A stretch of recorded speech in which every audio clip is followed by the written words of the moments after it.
So here we are now. It's where we were today, in a city that was so great just 4 or 5 years ago. But now we're there, spent time there today, as you possibly read, with a local failed district attorney charging a former president of the United States for the first time in history on a basis that every single pundit and legal analyst said, there is no case. There's no case. They kept saying, there's no case.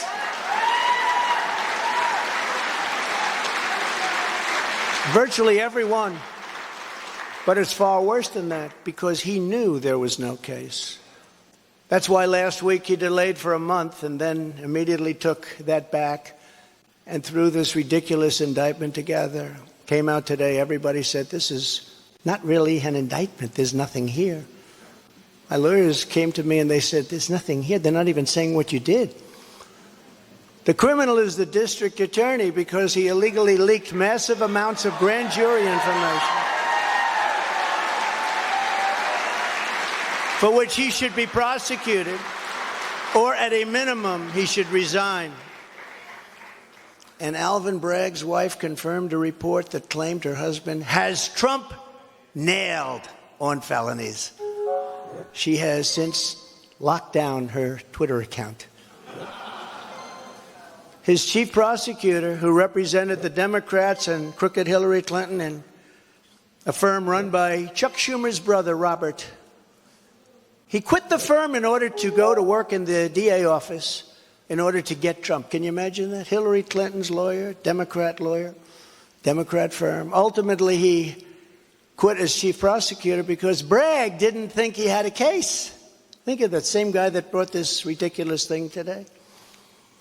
Yet during his investigation, this prosecutor named Mark Pomerantz wrote and published a book saying all sorts of privileged things and has been very strongly reprimanded. He was reprimanded so strongly. I've never seen anything like it. I've probably the end of it. But what he did was probably very illegal, but he was very, very strongly reprimanded. Even District Attorney Bragg was furious with him. They were having a tremendous fight in the office because of it. But hope is never lost, because various prosecutors in the DA's office also quit because they thought President Trump was being treated very unfairly. How about that? Isn't that great? Oh, I love them. I'd like to meet them. I'd like to meet them. The DA's office even had a web page. Meet the team of executives who have done this to President Trump. That was the title. Isn't that nice? They immediately had to take it down. Meanwhile, overall crime in New York was up 30% last year. Much more than that the year before, with felony assaults, robberies, and burglaries all up by massive, massive numbers. Not the same place that I know, not the same place that you know. And this is where we are right now. I have a Trump-hating judge with a Trump-hating wife and family whose daughter worked for Kamala Harris and now receives money from the Biden-Harris campaign, and a lot of it.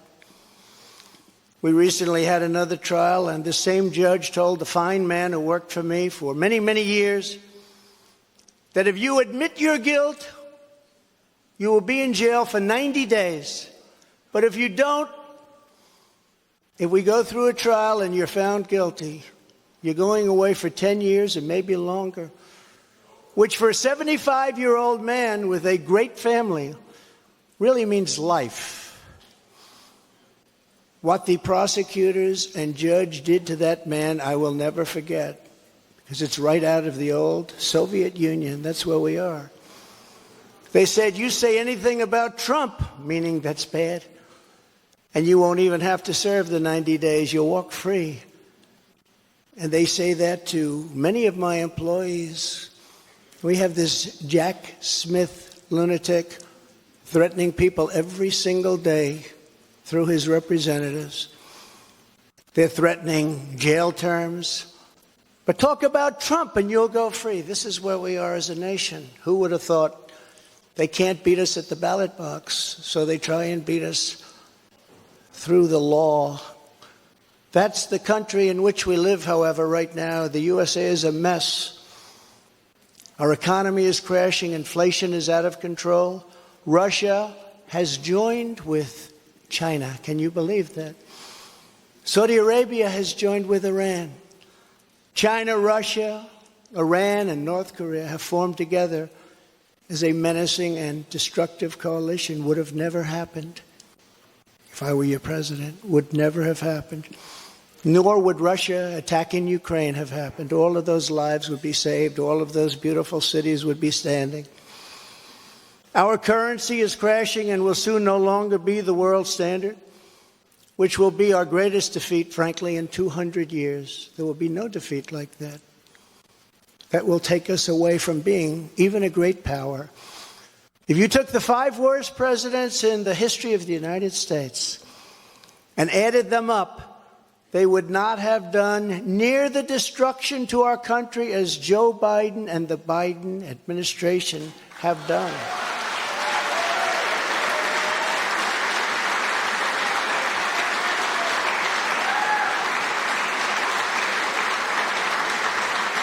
Incredibly, we are now a failing nation. We are a nation in decline. And now these radical left lunatics want to interfere with our elections by using law enforcement. We can't let that happen.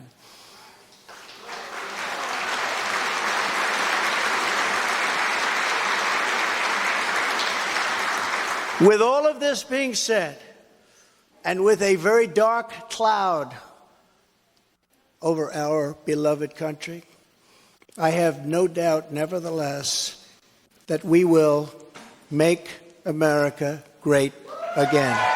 Thank you very much. And God bless you, and God bless America. Thank you very much, everybody. Thank you.